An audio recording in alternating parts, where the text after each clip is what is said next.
Hello everyone, this is Navarsha, Assistant Professor, Department of CSE.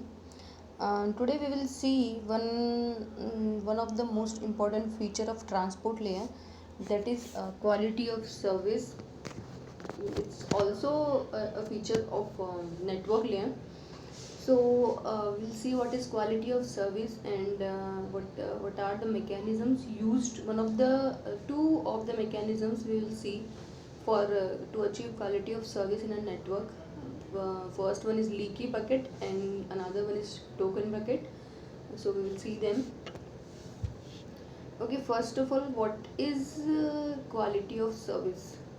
Basically, quality of service refers to any technology that manages data traffic to reduce packet loss, latency, and jitter on the network. Basically, what we are trying to achieve is, in network we are trying to achieve the throughput of the channel. So how can we achieve throughput? Throughput is nothing but how many packets are being transferred in a unit time. So we will increase the number of packets. That is also a parameter of quality of service.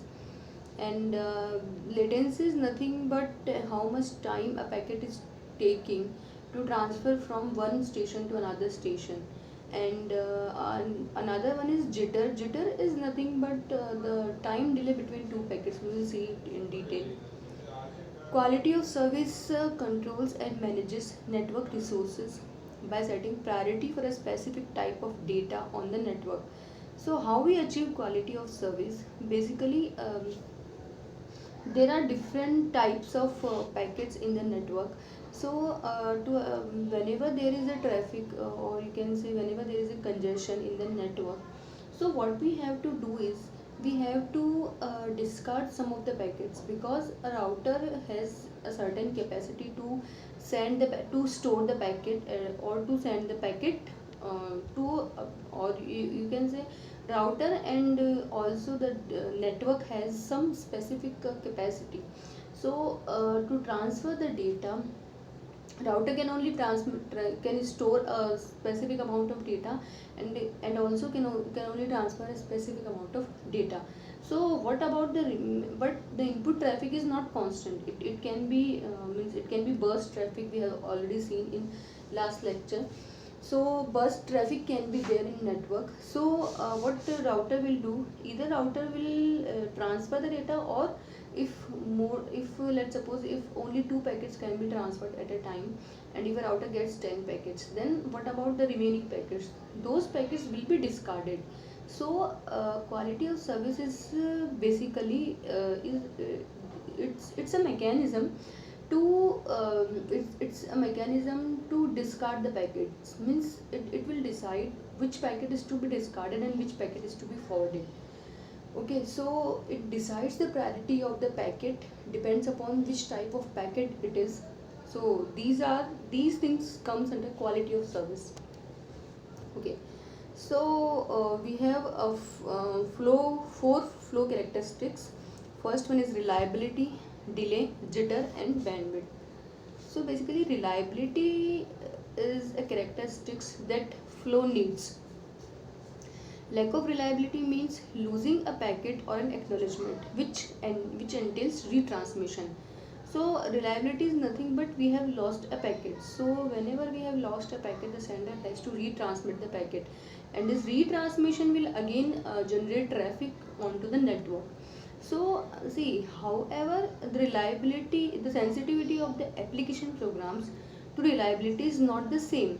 See, for example, it is more important that in electronic mail and file transfer and internet access have reliable transmission than telephony or audio conferencing. Okay. So next we have delay. Source to destination delay is another flow characteristic. So again, application can tolerate in delay in different degrees. So in this case, telephony, audio conferencing, video conferencing, and remote login need minimum delay. So these has to be minimum delay. Means telephony, audio conferencing. If we are doing video conferencing and you are suffering from delay, then it will not be more convenient for video conferencing. But if it's about an email or any file transfer, that short delay can be tolerable. So these are the parameters. See how the packets are discarded depends upon these parameters. See if it is a video conferencing, see one packet is of audio conferencing and one packet is of email. So which packet will be transferred before video, means which packet will be transferred first? So it will be audio conferencing or video conferencing packet. So it depends upon which type of packet it is. Okay. So next we have jitter. Jitter is nothing but it is a variation in delay for packets belonging to the same flow. See, we have already seen a datagram is always divided into packets. So jitter is nothing but, so what we do is the sender transmit all the packets of the same datagram. So jitter is the delay between the two packets of the same datagram. So jitter is defined as the variation in the packet delay. So high jitter means the difference between delays is large, and low jitter means the variation is small. So if we take an example, so let's suppose if 4 packets departs at time 0, 1, 2, 3 and arrive at 20, 21, 22 and 23, then all these have the same delay, so which is of 20 units of time, so it's fine. On the other hand, if the above 4 packets arrives at 21, 23, 21 and 28, then they have different delays, 21, 22, 19 and 24, so it is not tolerable. So if we take applications like audio and video, so the first case is completely acceptable. There is no means no delay between the packets. Okay, let's take the second scenario in case of an audio file in audio conferencing. Okay, so if see, in audio and video applications, it does not matter if the packet arrives with a short or long delay, as long as the delay is same for all the packets. Because if you are watching an audio, let's suppose if first line you receive, then you receive third line, then you receive second line, so it will not be useful. So for these applications, delay, if it has more delay, then it's fine, but the delay should be same for all the packets. Okay, so jitter is basically defined as the variation in the packet delay. Okay, so next we have bandwidth. Different applications need different bandwidths. In video conferencing, we need to send millions of bits per second to refresh a color screen, while the total number of bits in an email may not reach even a million. So it depends upon the application you are using.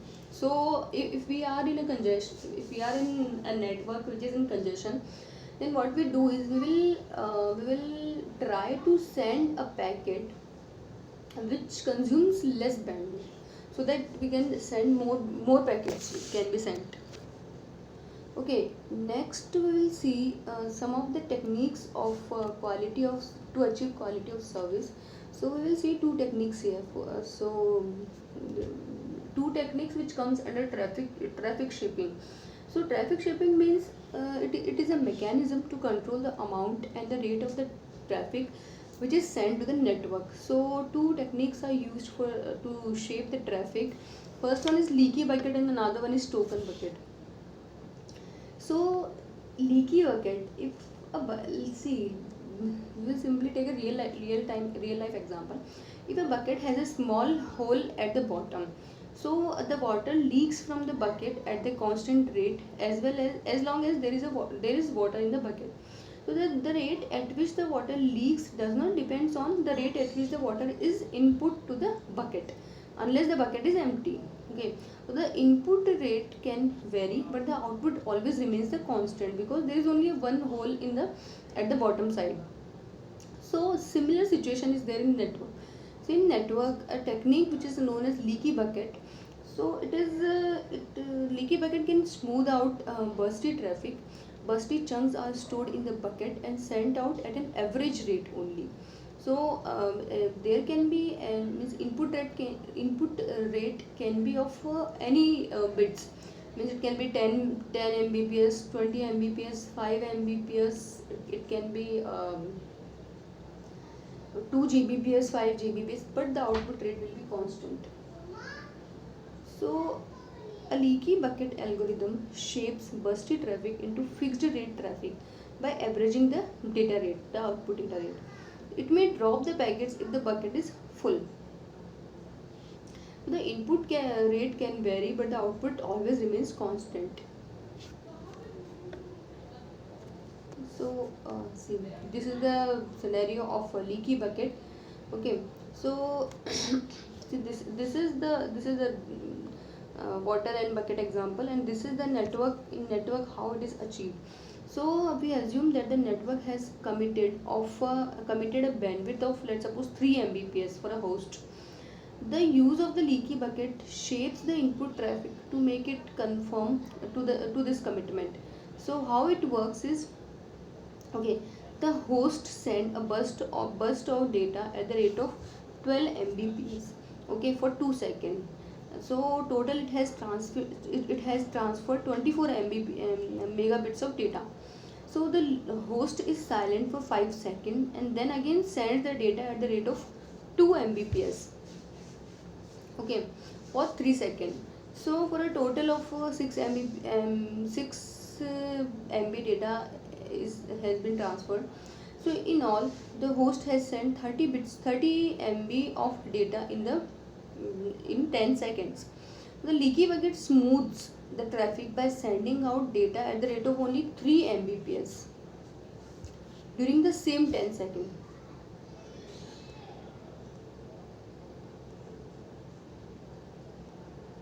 Okay. So without this leaky bucket, the beginning burst may have hurt the network by consuming more bandwidth than it is decided. Okay, so we can also see that the leaky bucket may prevent congestion. Okay, consider the if okay. Next, we will see the implementation of leaky bucket. How we can implement. See, leaky bucket implementation. It is implemented using a queue, FIFO queue. Okay, a FIFO queue is there which holds the packet if the traffic consists of fixed size. See, this is the queue. So if the bucket is full, then the packet will be discarded. If no, then the packet will be put into a queue, and then it will remove packet as a constant rate. Let's suppose if we are transmitting 2 packets in 1 second, then we will remove 2 packets and send. Then again we will remove 2 packets and send, like this. Okay, so if the traffic consists of fixed size packet, then there is no problem. The process will simply remove a fixed number of packets from the queue, and it will transfer the packets. So if the traffic consists of variable length packets, then the fixed output rate must be based on the bytes or bits. Okay, so for this we have an algorithm. So initialize a counter to n at the tick of the clock, means in first second counter will be initialized to n. So if n is greater than the size of the packet, then we will simply send the whole packet and decrement the counter by the packet size. So we will repeat this step until n is smaller than the packet size. Okay, then again reset the counter and again go back to step 1. So a leaky bucket algorithm shapes bursty traffic into fixed rate traffic by averaging the data rate. It may drop the packet if the bucket is full.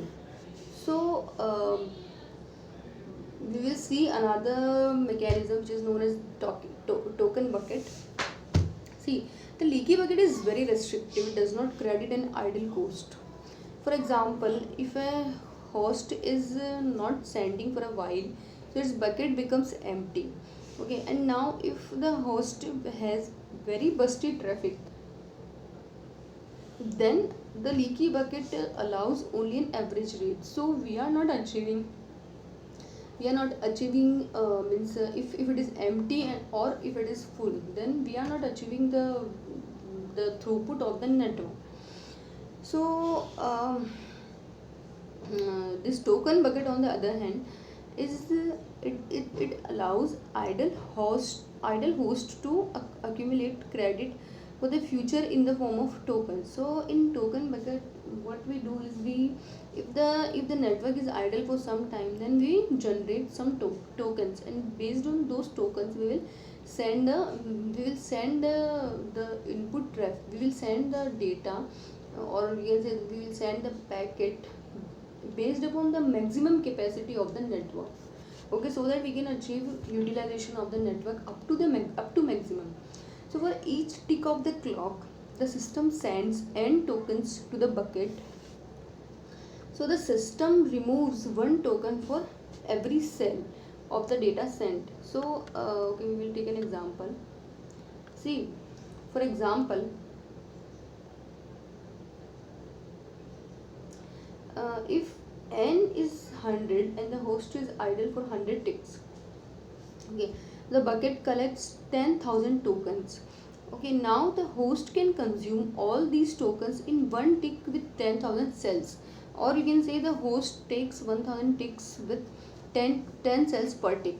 In other words, the host can send bursty data as long as the bucket is not empty. So the token bucket can easily be implemented with a counter. The token is initialized to 0. Each time a token is added, the counter is incremented by 1, and each time of a unit of data is sent, the counter is decremented by 1. So when the counter is 0, the host cannot send the data. So this is the scenario of a token bucket algorithm. It is the same. If it is full, then the packet will be discarded, and if it is not full, then the packet will be sent in a queue. So what one token added per tick, okay, per in each clock tick one token is added to the bucket, and one token removed and discarded per cell transmitted. As we have transmitted one packet, then one token will be removed, and we will transmit until we have token in the bucket. Okay, so this is how we can achieve maximum throughput of the network in token bucket algorithm, which was not possible in leaky bucket algorithm. So we can also combine token bucket and leaky bucket. Okay, so these two techniques can be combined to credit an idle cost and at the same time to regulate the traffic. So how we can do is, the leaky bucket is applied after the token bucket. So the rate of the leaky bucket needs to be higher than the rate of the token which are dropped in the bucket.